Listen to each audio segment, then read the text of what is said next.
happy that the percentage of women that we have here is a bit on the high side. I want to talk about football this afternoon.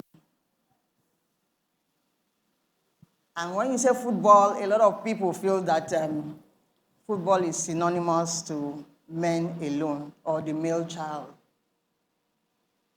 But I'm here this afternoon to let you know that football is for all gender, and that football transformed my life.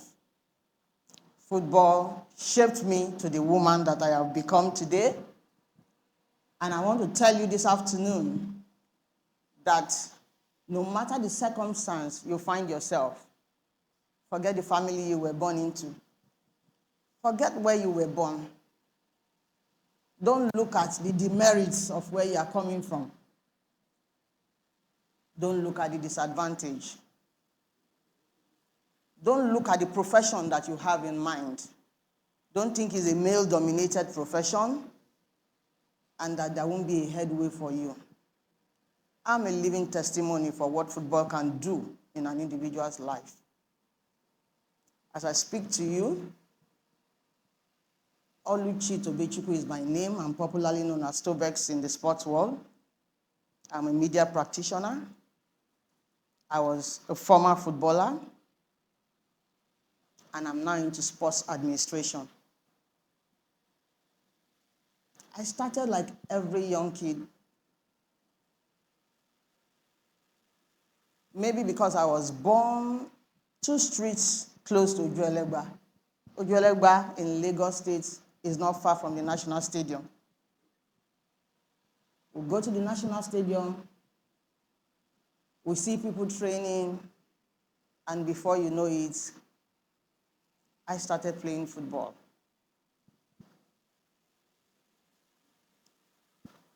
I had that passion burning in me. I wanted to make a difference. Even though at that particular time, years back, it was very strange for a woman to play football, or a young girl.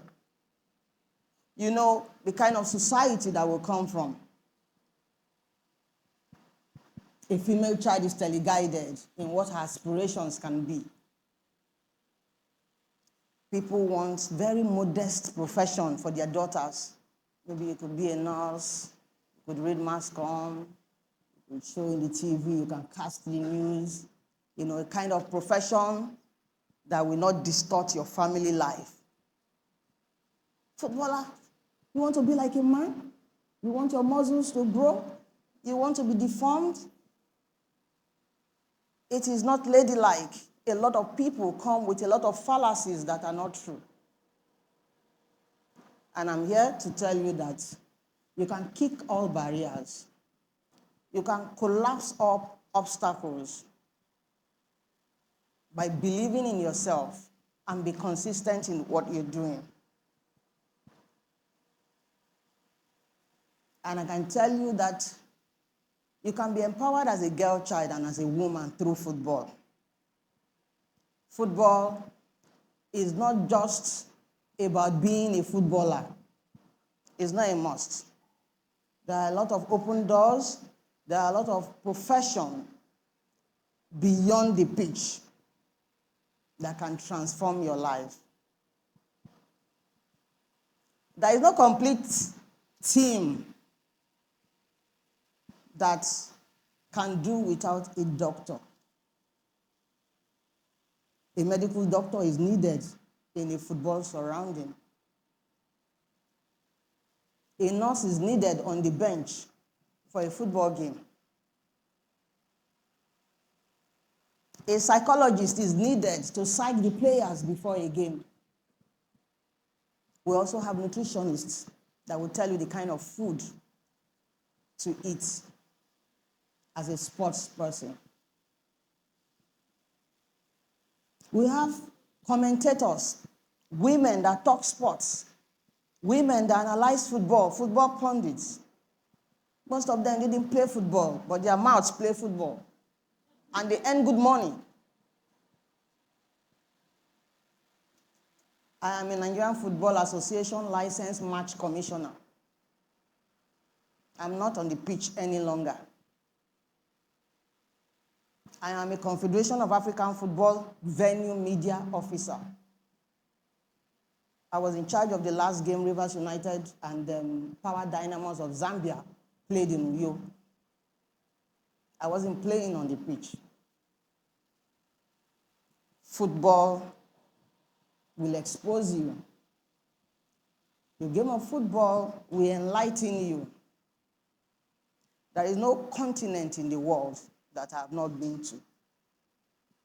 Football became like a passport to me.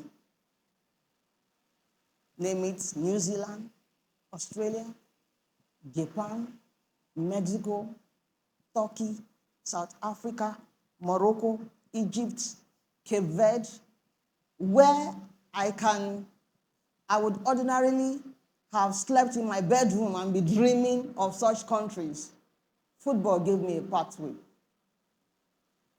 I remember as a young lady, when I started this game, there were barriers, cultural barriers. Women don't play football. What your family wants you to do and they think of you.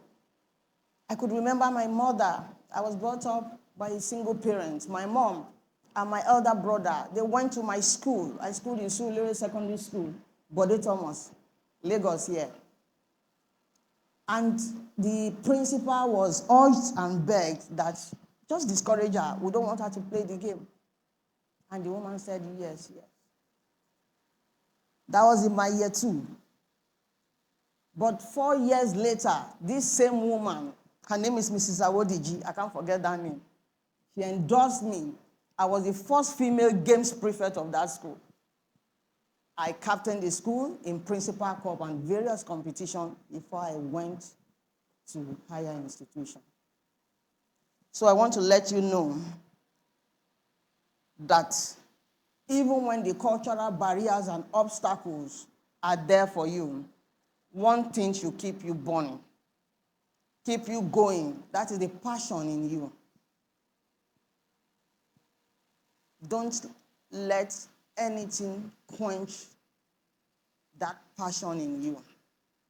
Don't let people discourage you from your goal. We have sports lawyers in football. When a player wants to sign a contract, it is a sport lawyer that will put those clauses there for you. If I want to go to another club, this percentage of my transfer fee will go to me, this will go, and all those things. So football is very broad. Football is the #1 sport in the world. I want us to look at it differently, even as a lady, as a woman. Nobody is saying you should go to the pitch to play football. The time is even up for now, because this is something you have to start early to be an active footballer. But I've come here to tell you today that we have women in sports administration. A woman in Syria alone at one time became the president of the Football Federation. There was a time in FIFA we had a woman from Africa, Senegal, as the general secretary of FIFA. Those are big positions that anybody can dream of. And there's nothing stopping you and I from achieving that. After all the discouragement, cultural barriers, what people would think of you as an individual, I came from a family that you call it turn by turn. The one ahead of you will finish the higher institution and start working before the next one will go. Fortunately for me, my elder brother was 5 years my senior. So it was when he finished school, he read law. It was when he was serving, I was told, hey, you still want to continue your football or you want to go back to school? I was very good in school.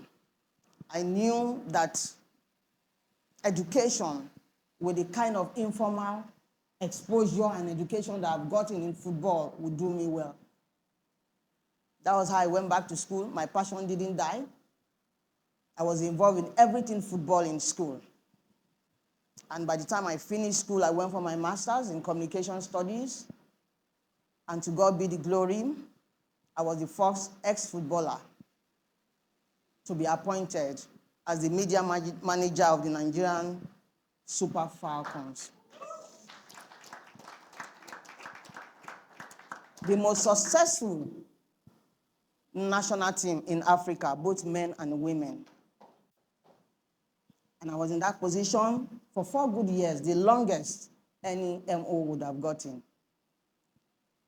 And I stepped aside after the Olympics in France in 2024.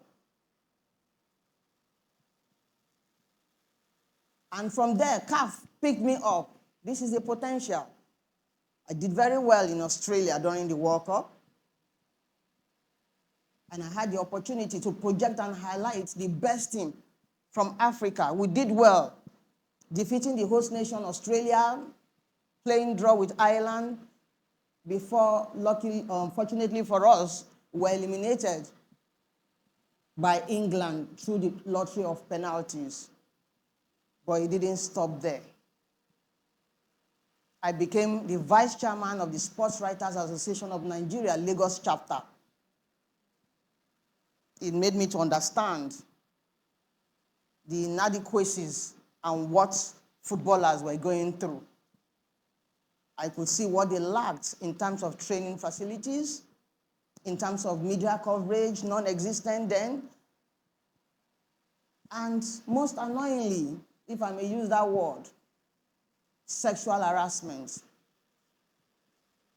I want you to know that football gave me the voice. The media gave me the reach.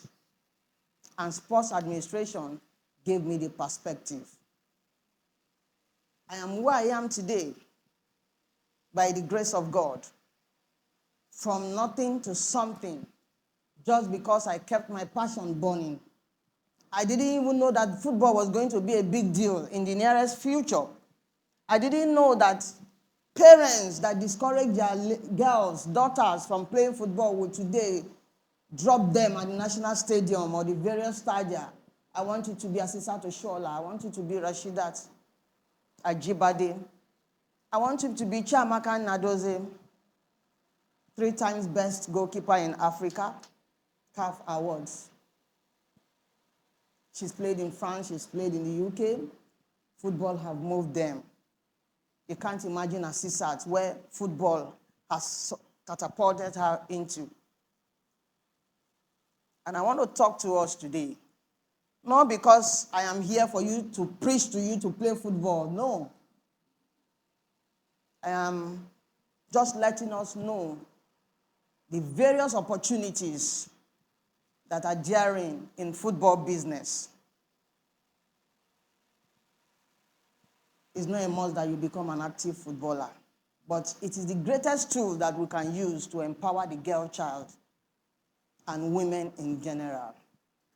I do not have any regrets associating with football. I am happily married with 2 boys. It didn't stop whatever family life that I would have dreamed to have. It didn't stop my career. I am a fulfilled woman.